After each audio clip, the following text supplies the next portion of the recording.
শীতল বৃষ্টিতে একদিন রাতে অফিস থেকে বাড়ি ফিরছিলাম। রাস্তার ধারে হঠাৎ একটি পুরনো ট্যাক্সি থামল।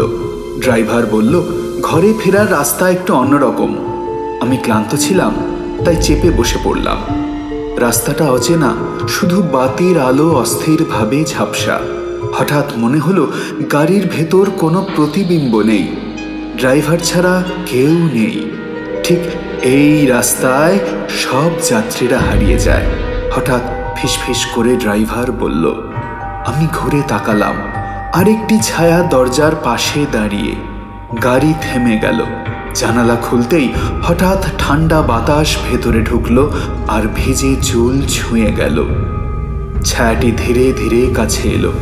মুখ দেখা যাচ্ছে না, শুধু ফিসফিস। তুমি কি শেষ যাত্রী? আমি দরজা খুলে ঝাঁপ দিয়ে বাইরে লাফ দিলাম, কিন্তু রাস্তায় কেউ নেই। গাড়িটা হঠাৎ অদৃশ্য হয়ে গেছে। পরদিন সকালে শুনলাম ওই রাতের বৃষ্টিতে কয়েকজন পথচারী নিখোঁজ হয়। কেউ জানে না তারা কোথায় গেল।